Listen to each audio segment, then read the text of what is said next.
Hey guys, today we're taking a look at the realized model Molga. This is one of the latest releases in this new line of posable 1/100 scale Zoids kits from Takara Tomy. We're going to unbox the kit, we'll see how it compares to its motorized predecessors, and we're going to take a look at its posability and gimmicks. Let's get to it.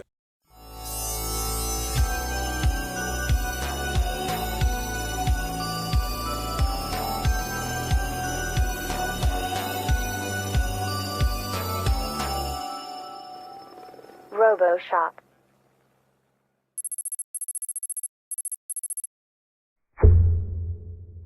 Alright, let's take a look here. On the front, of course, we have box art in the usual realized model style. This sort of grainy look here. The one in the back here is firing one of its missiles. The others are chugging along. We've got the realized model logo here. It says that this is 1/100 scale, all of the usual info that you would expect. Molga. It says here that this is in Gylo's color, which of course makes you wonder what kind of color variants they've got coming out. Z-Spark logo here. T-Spark, sorry. And then on the side here, it again tells us here that this is its unpainted state, and there's a shot of the head at actual size. We have a picture here of the extent of its posability, which seems to be quite a bit. This also looks like there's some kind of gimmick where you pull it apart to allow for more joint movement. Should be interesting to look at. And also the hatch over the missile launcher seems to work quite differently from the motorized versions. Nothing much on the side except repetitions of the box art, so why don't we just take a look in the box? And there is basically nothing in here.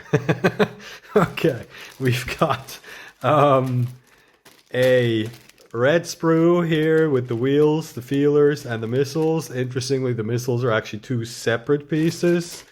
We've got some armor, and we have, of course, hard plastic versions of the rubber caps.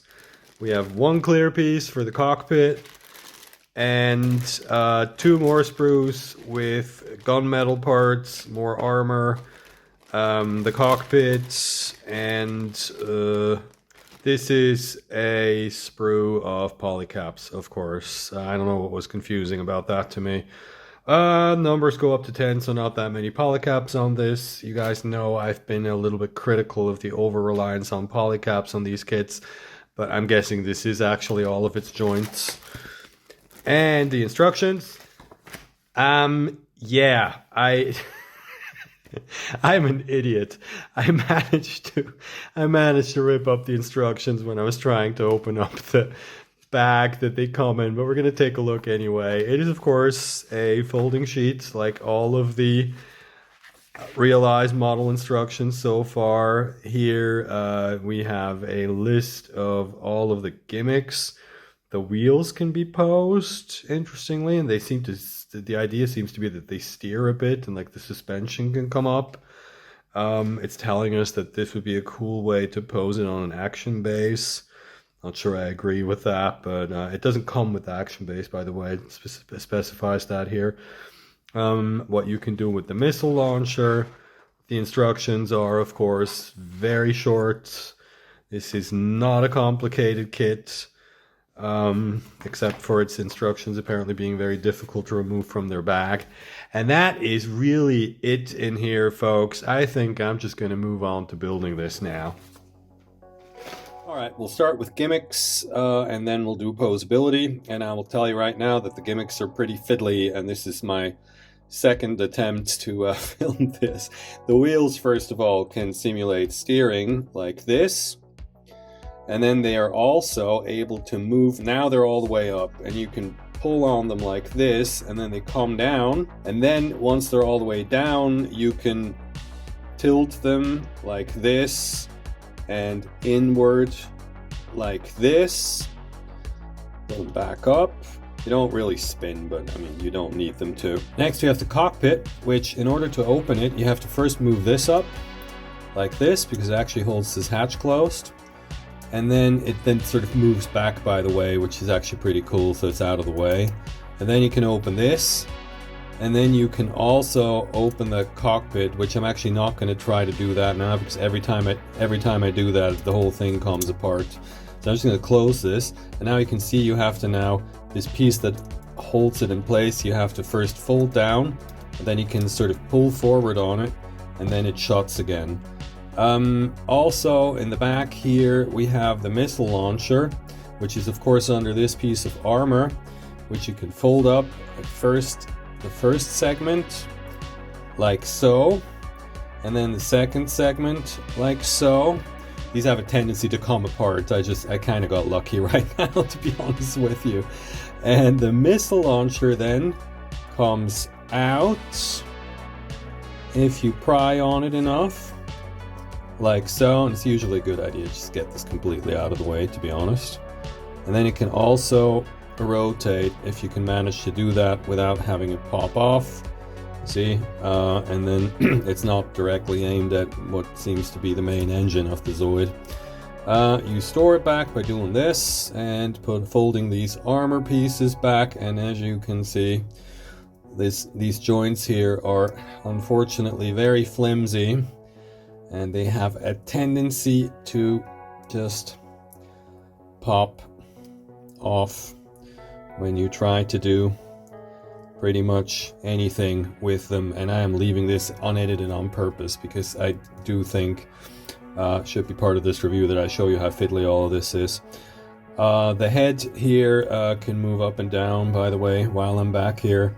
Last piece of gimmickry that I should probably show you is that this piece here that looks a bit like a piece of track from a tank, really, can be taken off, and then you have a hole here that you can use to mount the Zoid on this action base, which allows you to do sort of an ups and facing upwards pose, or like the head raised, I should say, but I'm going to take a picture of that later.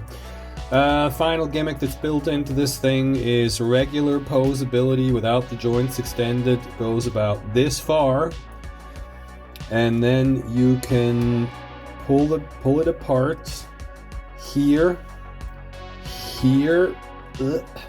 and also here at the head, very far actually, and then it'll bend like this far, like so, if you want, almost 180 degrees. Pop all of that back in, and we are back in normal mode. You can also bend like this, probably a good idea to pull this out, and the head's down like this, which again, this is actually what the action base is for, because you can then plug in the action base here and you can pose it like this. That's it for the gimmicks. Let's do some comparisons. First of all, here's the NJR. As you can see, the RMZ's collars are clearly based on this version, and otherwise, other than the heavily elongated tail feelers, they stay pretty close to the original proportions and just cranked up the detail a bunch. Just looking at this now, I have to say those tires are really working for me. And here we've got the Advanced Z version with a variation on the same color scheme. It's really kind of interesting how different the design language is here, with the AZ version being all about beefy proportions and the RMZ kind of the opposite. Here are some pictures of how you can pose it with the action base. I'm really just making a big deal out of this because it's one of the box pictures. I honestly don't think this is that great. They clearly just had to come up with some way of making the Molga look dramatic and dynamic, and it's just kind of in the nature of the design that it doesn't really lend itself to that, so points for effort, I guess. Then again, given how little plastic there is in the box to begin with, I really don't understand why the action base doesn't come with the kit.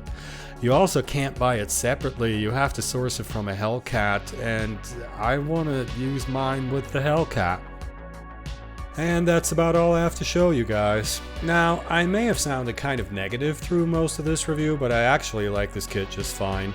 Like all the RMZs so far, it does a really good job of adding a bit of detail without descending into clutter, and I really think this is a very cool looking version of the Molga.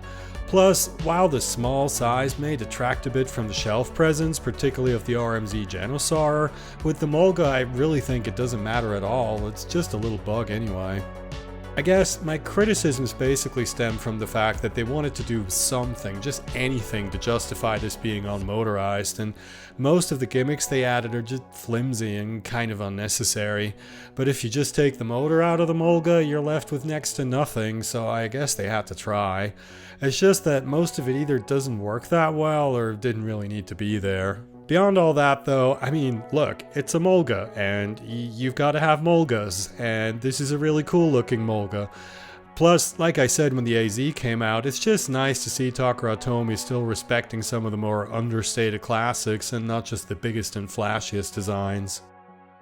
Well, and that's it for this one, folks. Obviously, I still have the RMZ Command Wolf to review, and I'm also working on my first full paint job on a Master Grade Gunpla in way too many years, so that's what's next.